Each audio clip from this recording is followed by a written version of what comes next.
महाभारत की कहानी अनेकों रोचक और दिल दहला देने वाली कहानी से भरी हुई है। अंगराज कर्ण यानी सूर्यपुत्र कर्ण की मृत्यु महाभारत के कुछ इन्हीं घटनाओं में से एक है। ये बात तो हम जानते हैं कि कर्ण की मृत्यु ने दुर्योधन के बल को चकनाचूर कर दिया था, लेकिन क्या आप जानते हैं कि कर्ण की मृत्यु के बाद उसके परिवार का क्या हुआ?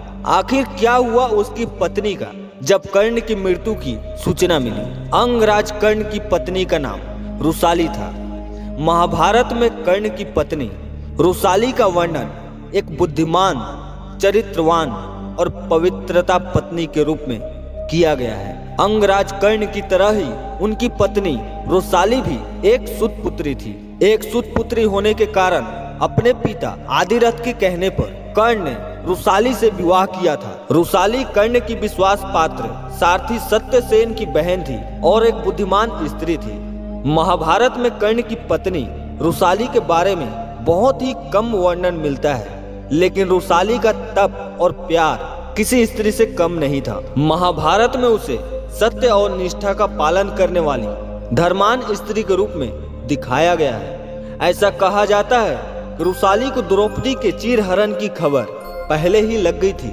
रुसाली ने दुर्योधन और शकुनी के इरादे को पहले ही भांप लिया था, लेकिन रुसाली ने द्रौपदी के चीरहरण को पहले से रोकने का पूरा प्रयास भी किया था, लेकिन होने को कौन टाल सकता है। कहते हैं कर्ण की मृत्यु के बाद रुसाली के जीने की इच्छा लगभग खत्म हो गई थी। उसके बाद वो कर्ण की चिता पर ही उसके साथ सती हो गई। महाभारत के युद्ध में कर्ण के सारे पुत्र मारे जा चुके थे, लेकिन उसका और रुसाली का एक पुत्र अंत तक जीवित बचा हुआ था। जब रुसाली को कर्ण की मृत्यु की सूचना मिली, तब उसे पता चला कि उसका दाह संस्कार किया जा रहा है, तो वो भी युद्ध भूमि में पहुंची। और उसके बाद जब कर्ण के चिता पर आग लगाई गई, तब उस समय रुसाली भी उनके साथ सती हो गई। कहते हैं रुसाली और कर्ण का एक पुत्र जीवित बचा हुआ था। जी हाँ, ऐसे तो कर्ण के 9 पुत्र थे। बृहस्केतु, वृषसेन और सुसेन कर्ण और रुसाली के पुत्र थे। वहीं चित्रसेन, सत्यसेन, शत्रुंजय, द्विपाता, परसेन, बनसेन ये थे दूसरी अन्य पत्नी सुप्रिया के पुत्र।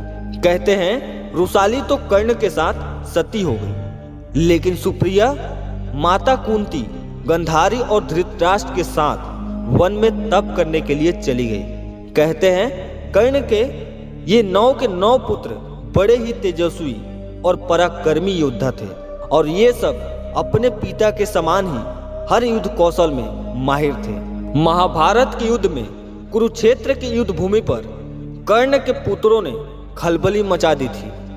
उन्होंने अनेकों पांडव योद्धाओं को हराया और भारी मात्रा में पांडव सैनिकों का संहार किया। कर्ण के पुत्रों ने युद्ध में वह रण कौशल दिखाया जिसे देखकर अनेकों पांडव योद्धा भयभीत हो उठे थे। अपने पिता कर्ण के समान ही ये भी पांडवों के विजय में बहुत बड़े बाधक थे।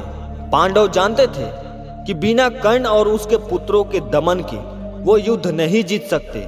वही युद्ध के 17वें दिन कर्ण और अर्जुन के बीच बड़ा घनघोर युद्ध हुआ, और जहां पर भगवान श्री कृष्ण की चतुराई और चाल के कारण कर्ण अर्जुन के हाथों वीर गति को प्राप्त हुए।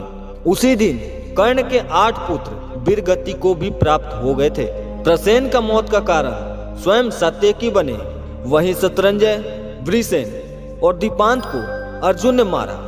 वहीं भीम के हाथों बसेन की मृत्यु हुई, तो वहीं चिरासेन, सत्यसेन और सुसेन को स्वयं नकुल ने मारा। इस प्रकार कर्ण के 9 पुत्रों में से 8 पुत्र महाभारत के युद्ध में मारे गए। कहते हैं बृहस्केतु कर्ण और वैशालिका का इकलौता जीवित पुत्र था। बृहस्केतु के पिता और अन्य सभी भाइयों का अंत हो चुका था, तथा उसकी माता भी कर्ण की चिता पर सती हो गई थी। बृहस्केतु अकेला हो गया था। उसके सभी अपने चल बसे थे, लेकिन उसके बाद भी कभी भी अपने मन में बदले की भावना नहीं डाली। बृहस्केतु का बचपन दरअसल अपने माता रुसाली के साथ ही बीता था, इसलिए उसके चरित्र पर उसके माता का प्रभाव पड़ा। उसने कभी भी पांडवों के विषय में कुछ गलत नहीं सोचा, तथा उसने कभी भी अर्जुन को गलत नहीं माना। वृषकेतु धर्म और अधर्म का ज्ञान रखता था, साथ ही उसे इस बात का भी ज्ञान था आखिर किन परिस्थितियों में कर्ण ने कौरवों का साथ दिया था। महाभारत युद्ध के बाद पांडव जब विजयी हुए और युधिष्ठिर हस्तिनापुर का राजा बने, तब पांडवों को पता चला कि कर्ण का एक पुत्र अभी भी जीवित है। इसलिए उन्होंने वृषकेतु को अपने पास बुलाया। वृषकेतु को पांडवों ने बड़ा ही स्नेह दिया। अपने बड़े भाई कर्ण को सच्ची श्रद्धांजलि देते हुए पांडवों ने वृषकेतु को इंद्रप्रस्थ का राजा बनाया और कर्ण पुत्र वृषकेतु ने युधिष्ठिर की छत्र छाया में वर्षों तक शासन किया तथा वह एक आदर्श राजा के रूप में स्थापित हुआ।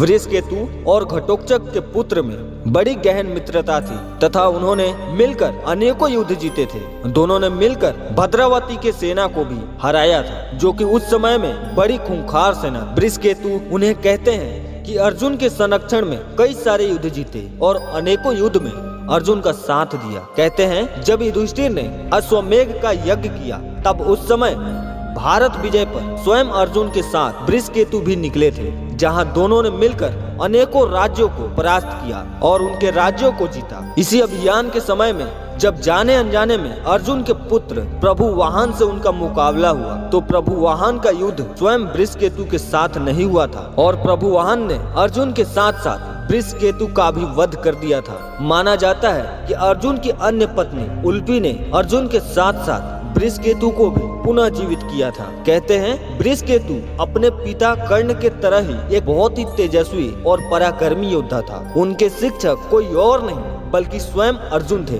जिन्होंने पग पग पर हमेशा उनका साथ दिया, क्योंकि अर्जुन भी कहीं न कहीं वृषकेतु में कर्ण के उस छवि को हमेशा देखते थे। सिर्फ यही नहीं, कहा जाता है कि वृषकेतु ही इकलौते ऐसे योद्धा बचे हुए थे जिन्हें ब्रह्मास्त्र, वरुणास्त्र, अग्नियास्त्र, भव्यास्त्र और अनेकों दिव्यास्त्रों का ज्ञान था। सिर्फ वही एक आखिरी योद्धा थे जो पृथ्वी पर मौजूद थे जिन्हें इन सभी दिव्यास्त्रों का ज्ञान मौजूद था। इसके बाद कोई भी योद्धा या उनके पीढ़ी में से ऐसा योद्धा नहीं जन्मा जिसे इन सभी दिव्यास्त्रों का ज्ञान हो। तो दोस्तों, आपका इस बारे में क्या कहना है, हमें कमेंट के माध्यम से जरूर बताइए। और इस वीडियो का पार्ट 2 चाहिए हो तो कमेंट में पार्ट 2 जरूर लिखिए। और वीडियो पसंद आई हो तो लाइक और शेयर करना मत भूलिएगा। हम आपको मिलते हैं अगली वीडियो।